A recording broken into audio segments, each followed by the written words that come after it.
The Cats of Ulthar by H.P. Lovecraft. Read by Alder. It is said that in Ulthar, which lies beyond the river Sky, no man may kill a cat. And this I can verily believe as I gaze upon him who sitteth purring before the fire. For the cat is cryptic and close to strange things which men cannot see. He is the soul of antique Egyptus, and bearer of tales from forgotten cities in Meroe and Orphir. He is the kin of the jungle's lords, and heir to the secrets of hoary and sinister Africa. The Sphinx is his cousin, and he speaks her language, but he is more ancient than the Sphinx, and remembers that which she hath forgotten. In Ulthar, before ever the burgesses forbade the killing of cats, there dwelt an old cotter and his wife, who delighted to trap and slay the cats of their neighbors.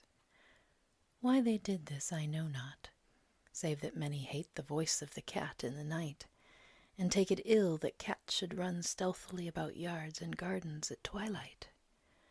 But whatever the reason, this old man and woman took pleasure in trapping and slaying every cat which came near to their hovel.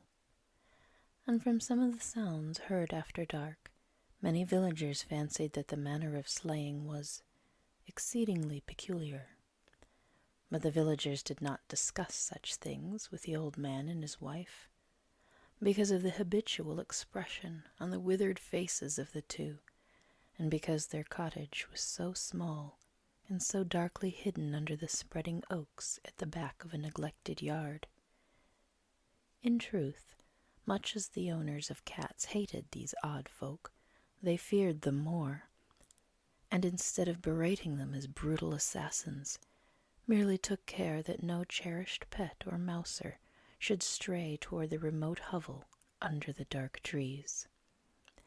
When through some unavoidable oversight a cat was missed, and sounds heard after dark, the loser would lament impotently, or console himself by thanking fate that it was not one of his children who had thus vanished. For the people of Ulthar were simple, and knew not whence it is all cats first came. One day a caravan of strange wanderers from the south entered the narrow cobbled streets of Ulthar. Dark wanderers they were, and unlike the other roving folk who passed through the village twice every year. In the marketplace they told fortunes for silver, and bought gay beads from the merchants. What was the land of these wanderers none could tell, but it was seen that they were given to strange prayers, and that they had painted on the sides of their wagons strange figures with human bodies and the heads of cats, hawks, rams, and lions. And the leader of the caravan wore a strange headdress with 2 horns, and a curious disk betwixt the horns. There was in this singular caravan a little boy with no father or mother, but only a tiny black kitten to cherish. The plague had not been kind to him, yet had left him this small furry thing to mitigate his sorrow. And when one is very young, one can find great relief in the lively antics of a black kitten. So the boy whom the dark people called Minnies smiled more often than he wept as he sat playing with his graceful kitten on the steps of an oddly painted wagon. On the 3rd morning of the wanderer's stay in Ulthar, Minnies could not find his kitten, and as he sobbed aloud in the marketplace, certain villagers told him of the old man and his wife, and of sounds heard in the night. And when he heard these things, his sobbing gave place to meditation, and finally to prayer. He stretched out his arms toward the sun, and prayed in a tongue no villager could understand, though indeed the villagers did not try very hard to understand, since their attention was mostly taken up by the sky, and the odd shapes the clouds were assuming.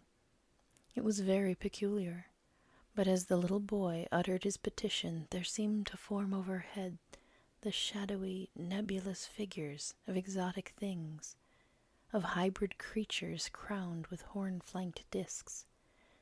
Nature is full of such illusions to impress the imaginative. That night the wanderers left Ulthar and were never seen again, and the householders were troubled when they noticed that in all the village there was not a cat to be found. From each hearth the familiar cat had vanished. Cats large and small, black, gray, striped, yellow, and white. Old Cranen, their burgomaster, swore that the dark folk had taken the cats away in revenge for the killing of Minnie's cat, and cursed the caravan and the little boy. But Nith, the lean notary, declared that the old cotter and his wife were more likely persons to suspect, for their hatred of cats was notorious and increasingly bold.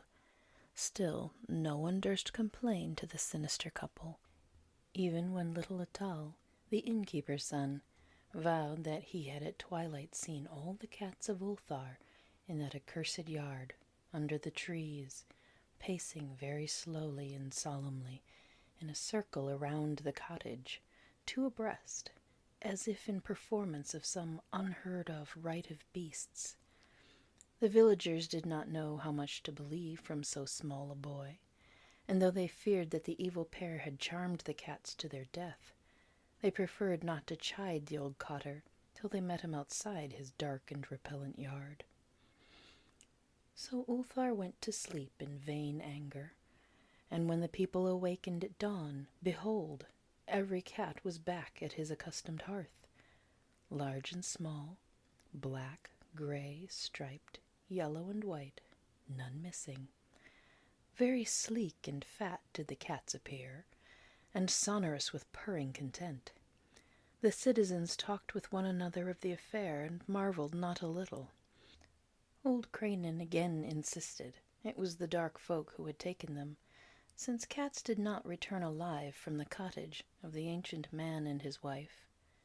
But all agreed on one thing, that the refusal of all the cats to eat their portions of meat or drink their saucers of milk was exceedingly curious, and for 2 whole days the sleek, lazy cats of Ulthar would touch no food, but only doze by the fire or in the sun. It was fully a week before the villagers noticed that no lights were appearing at dusk in the windows of the cottage under the trees. Then the lean Nith remarked that no one had seen the old man or his wife since the night the cats were away. In another week, the burgomaster decided to overcome his fears and call at the strangely silent dwelling as a matter of duty, though in doing so he was careful to take with him Shang the blacksmith and Thule the cutter of stone as witnesses. And when they had broken down the frail door, they found only this: 2 cleanly picked human skeletons on the earthen floor, and a number of singular beetles crawling in the shadowy corners. There was subsequently much talk among the burgesses of Ulthar. Zath the coroner disputed at length with Nith the lean notary. Cranen and Shang and Thule were overwhelmed with questions. Even little Atal, the innkeeper's son, was closely questioned and given a sweetmeat as a reward. They talked of the old cotter and his wife, of the caravan of dark wanderers, of small Minnies and his black kitten, of the prayer of Minnies, and of the sky during that prayer, of the doings of the cats on the night the caravan left, and of what was later found in the cottage, under the dark trees, in the repellent yard.